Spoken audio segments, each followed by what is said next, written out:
They claimed that cocaine was the cause of John Belushi's death in 1982.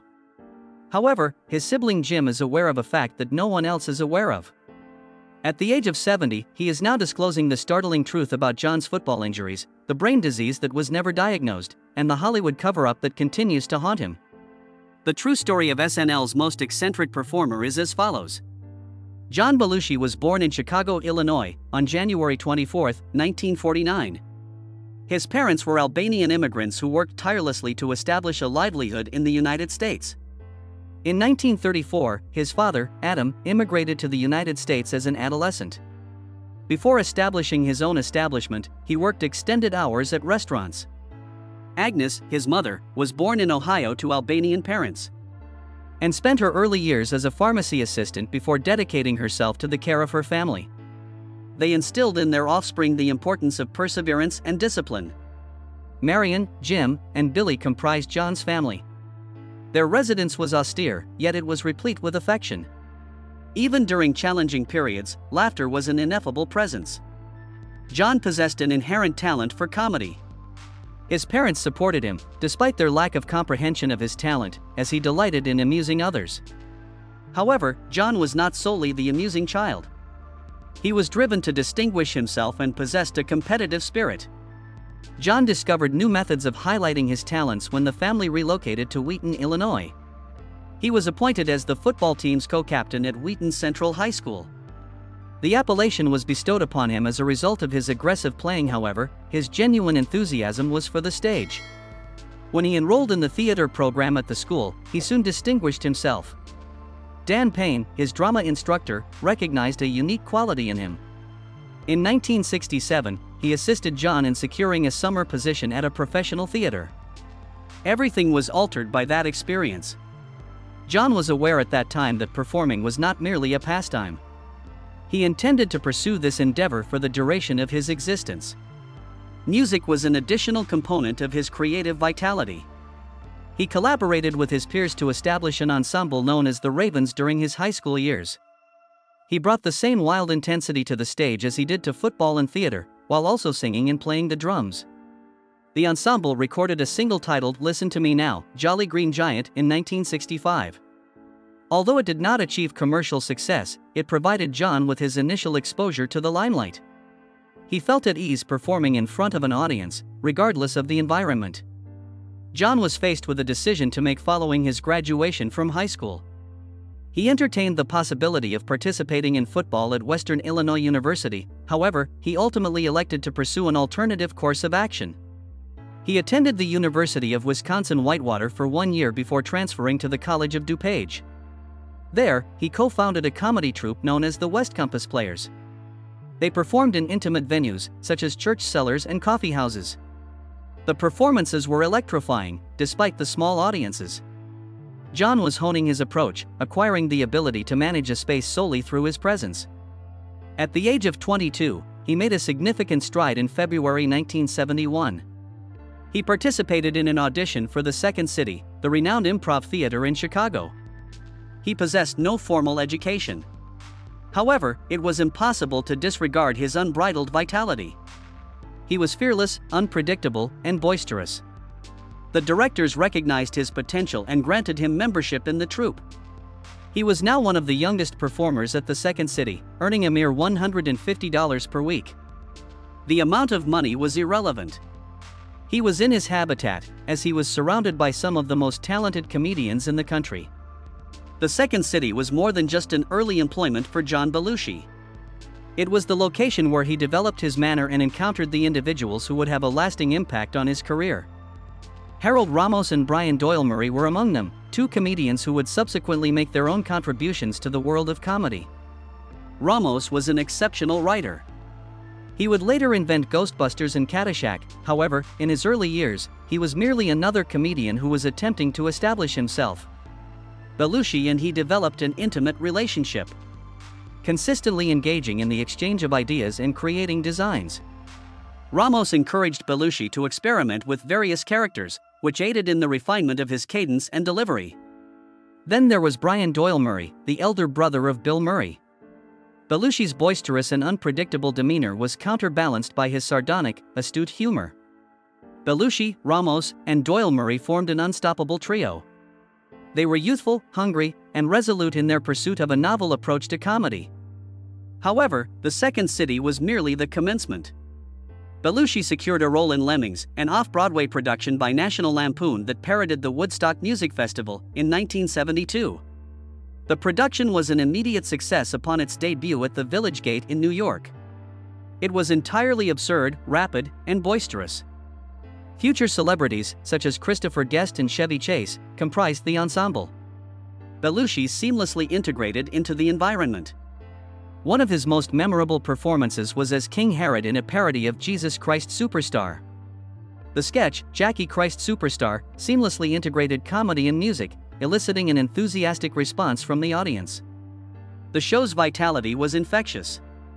The audience provided sustenance for the performers.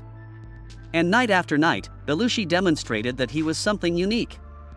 There were 350 performances of Lemmings, and the production received ecstatic reviews. Time magazine described it as an uproariously funny parody of the rock scene and its counterculture folk icons. It was not merely another comedy performance. It functioned as a launch platform. Belushi acquired more than just experience from Lemmings. He was gaining momentum. Individuals in the industry were beginning to take notice. Lorne Michaels, a producer in search of talent for a new late-night comedy program, was one of them. However, Belushi made another significant advancement in his professional life prior to the establishment of Saturday Night Live. He became a member of the National Lampoon Radio Hour, a comedy radio program that was broadcast from 1973 to 1974. Radio presented an entirely distinct obstacle. There was no audience to thrive off of, and no stage to maneuver on. Everything was to be conveyed through his voice. It compelled him to refine his delivery and concentrate on the rhythm of his quips. The program also introduced him to additional future stars. The cast consisted of Gilda Radner, Bill Murray, and Chevy Chase.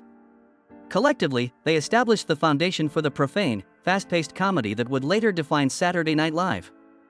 John Belushi's journey to Saturday Night Live was not without its challenges. Chevy Chase and Michael O'Donoghue advocated for his inclusion in the program in 1975. However, Lorne Michaels was initially unconvinced. He believed that Belushi's style, which was notoriously unpredictable and profoundly physical, might not align with his vision for SNL. But then the audition occurred. Michaels was left with no alternative but to participate in the program when Belushi entered and executed his signature routine. Chevy Chase, Dan Aykroyd, Gilda Radner, and Jane Curtin comprised the inaugural cast, which also included Belushi. Bill Murray was also scheduled to attend, however, due to budget constraints, he was obliged to postpone his arrival. On October 11, 1975, the inaugural episode was broadcast.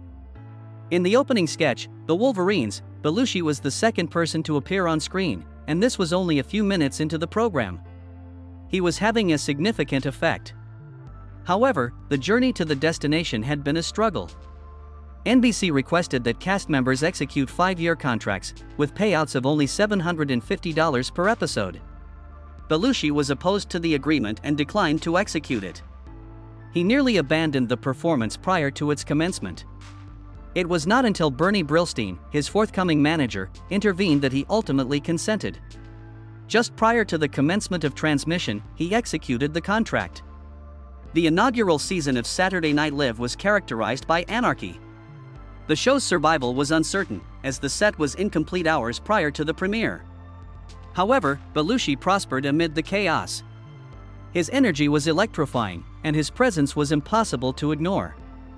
A level of physical comedy that few others could match was delivered by him. The future of SNL was significantly influenced by his raw talent and his chemistry with Dan Aykroyd, which resulted in some of the show's most legendary moments, such as the genesis of the Blues Brothers. However, that was only the beginning. Belushi's impact on SNL was not solely due to his vitality. It was about the characters he developed, which were immediately regarded as classics. Samurai Futaba was one of the most prominent. A samurai who wields a sword is compelled to perform modern-day tasks, which are consistently serious, honorable, and somehow amusing. The inspiration was derived from the portrayals of Toshiro Mifune in the films of Akira Kurosawa. Even though Belushi did not speak authentic Japanese, it did not matter. His performance was so dedicated that it was successful. The sketches became a staple, particularly when Buck Henry served as the presenter. Each samurai delicatessen, samurai tailor, and samurai optometrist improved upon the same premise. Then there was the cheeseburger sketch at the Olympia Cafe. It was uncomplicated, a Greek diner that served cheeseburgers, Pepsi, and fries. Belushi, the proprietor, declined to accommodate customers' requests for alternative items. It became one of SNL's most renowned segments due to the exaggerated accent, the chaotic energy, and the fast-paced delivery. It continues to be cited by individuals to this day. However, Belushi's legacy was not limited to his over-the-top physicality and boisterous characters. He possessed an extraordinary talent for forming impressions. His portrayal of Joe Cocker was so convincing that it was nearly impossible to distinguish between the two until the genuine Joe Cocker came out and joined him during his performance of Feeling Alright on SNL.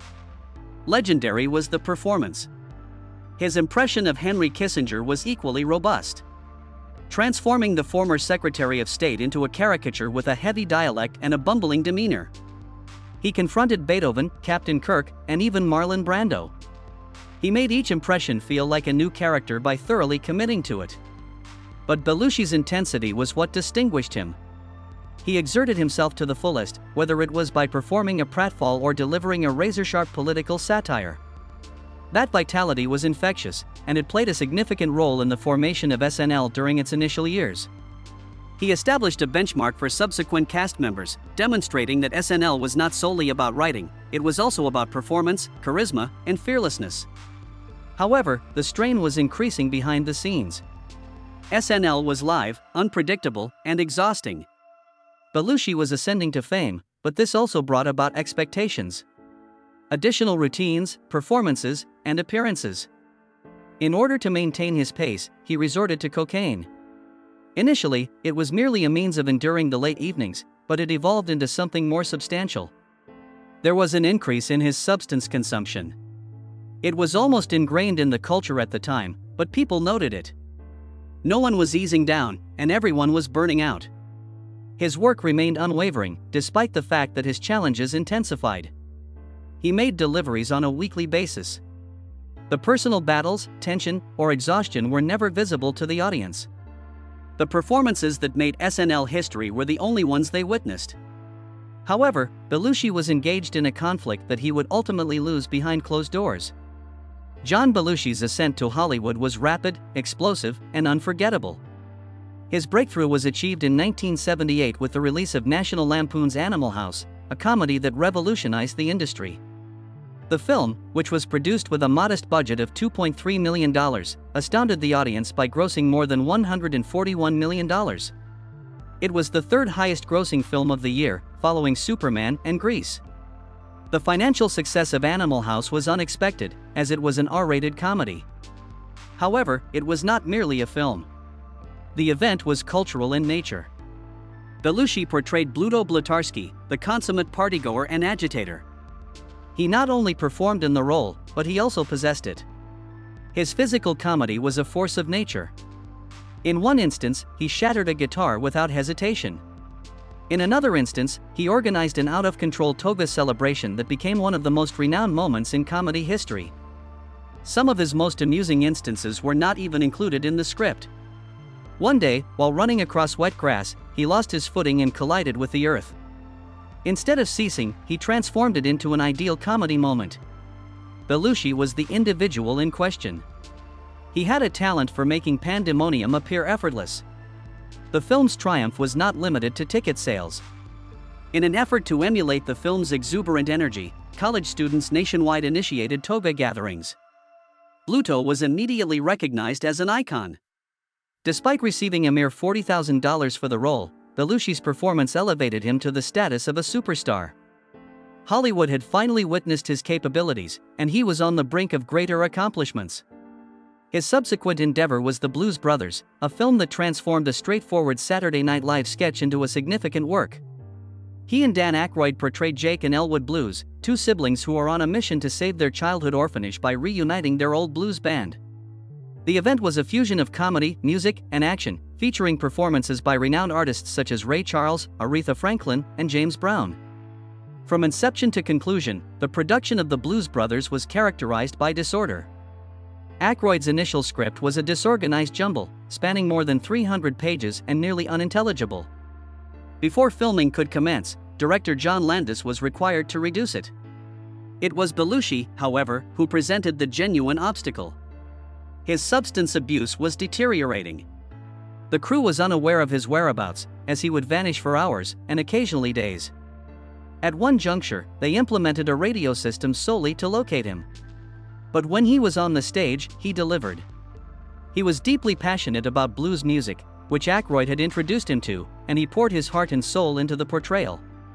The film was a worldwide success, grossing more than $115 million, despite the numerous challenges it faced.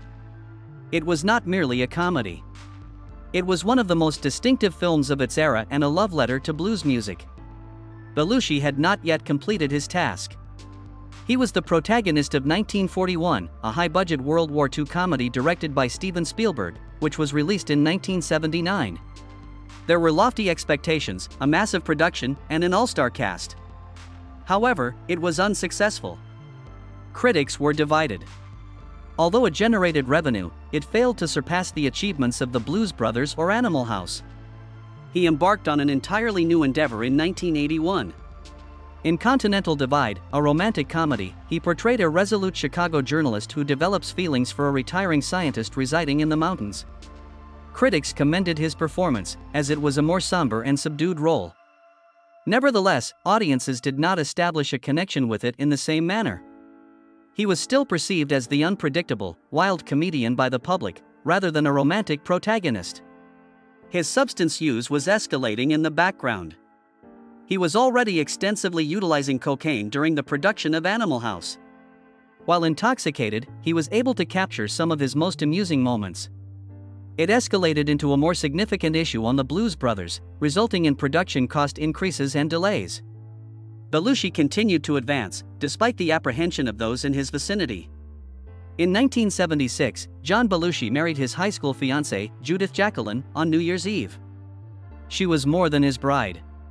She was his collaborator, his staunchest advocate, and a critical component of his professional life. She played a significant role in the formation of the Blues Brothers and supported him as his fame soared. However, his substance use increased in tandem with his success.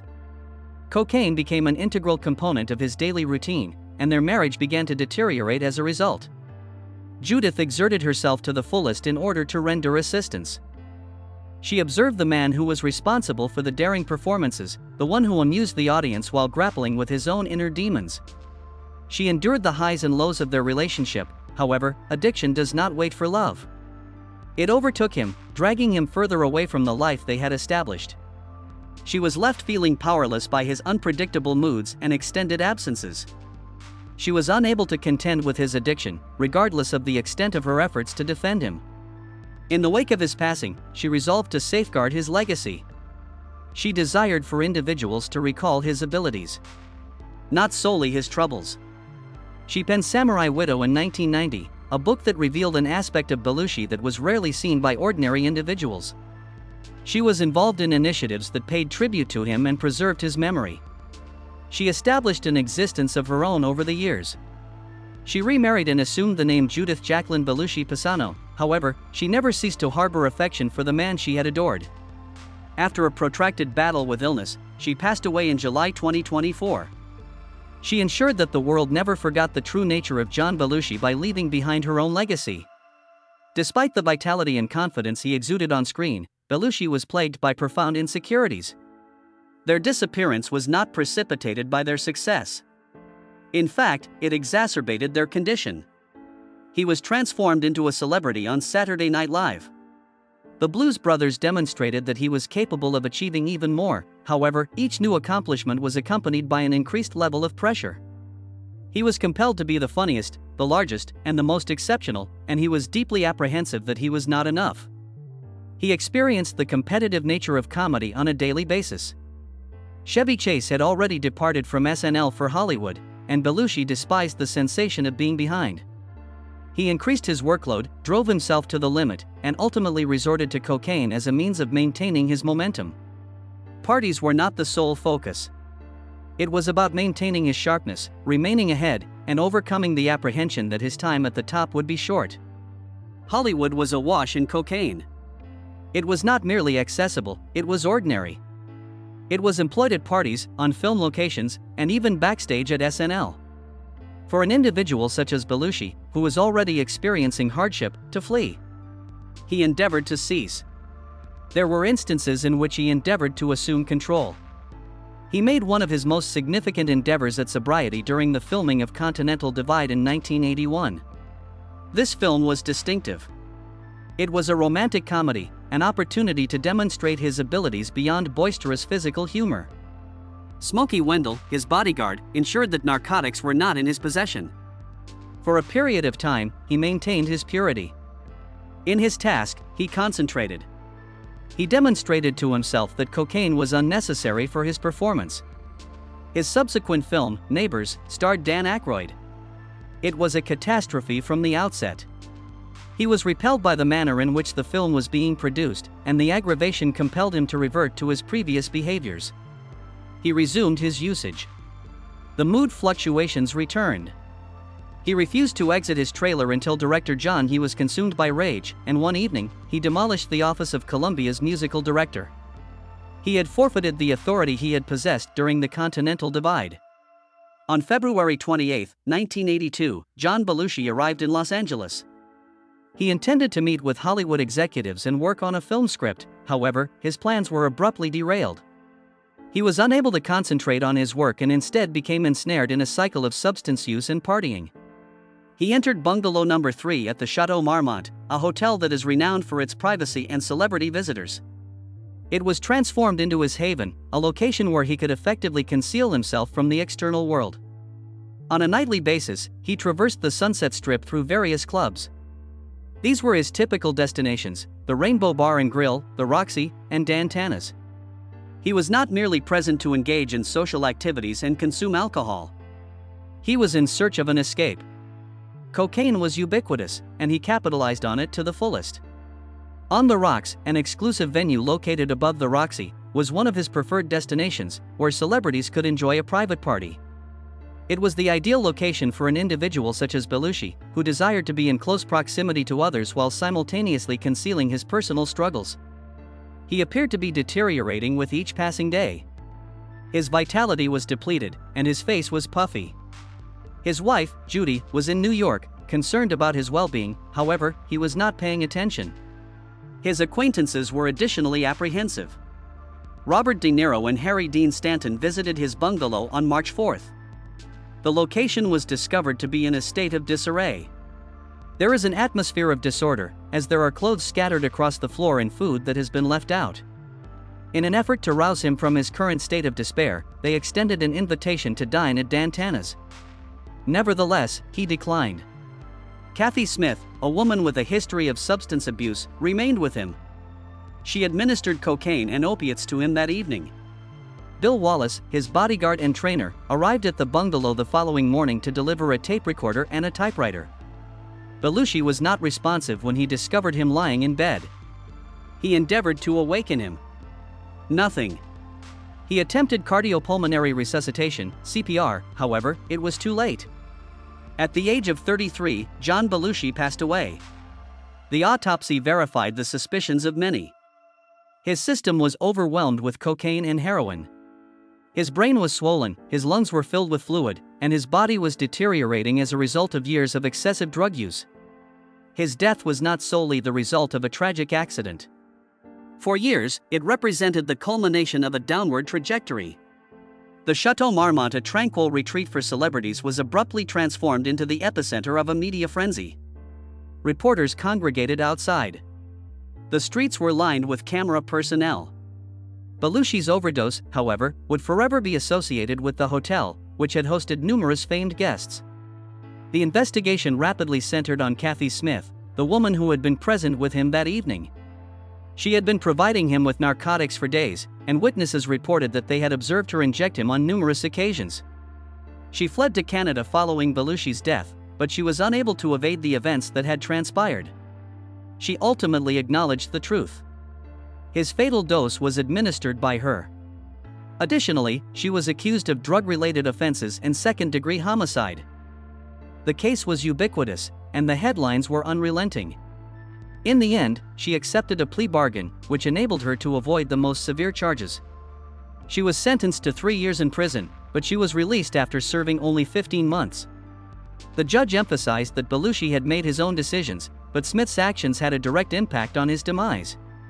Jim Belushi is of the opinion that his sibling John may have developed chronic traumatic encephalopathy, CTE, as a result of injuries sustained during his high school football career. He is not asserting this as a fact, however, the concept is logical in light of the current understanding of head trauma. CTE is a brain disease that is the result of recurrent head trauma. Memory loss, mood fluctuations, depression, and dementia may result. For many years, it was believed that concussions were the most significant risk. However, recent research has demonstrated that the frequency of head impacts, regardless of their severity, is equally significant. The severity of this issue has been demonstrated through research conducted on former football players. In a study of 631 brains donated by former players, nearly half exhibited advanced CTE, while 26% exhibited early indications. A significant number of these players were never diagnosed with a concussion, which serves as evidence that even minor, repetitive impacts can result in long-term harm. This concept poses a disquieting possibility for John Belushi. His comedy was brimming with vitality. He performed with complete dedication, crashing through tables and engaging in daring antics.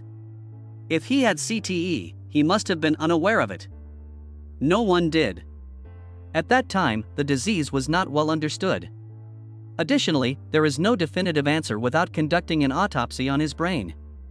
However, if Jim is correct, it could indicate that John was grappling with more than just addiction and the demands of fame. Jim is also of the opinion that John's drug use was a means of managing tension and pain. The pressure was unremitting when Saturday Night Live elevated him to stardom. He was required to maintain an amusing demeanor at all times.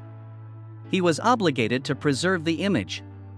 This way of life was exceedingly taxing. John began to rely on cocaine as a means of survival in Hollywood, where it was ubiquitous.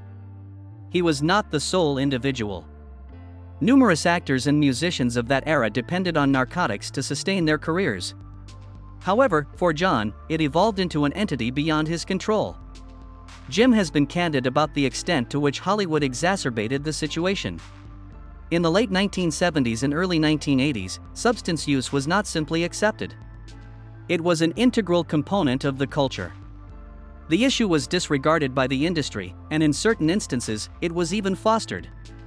A number of producers and directors failed to observe the situation.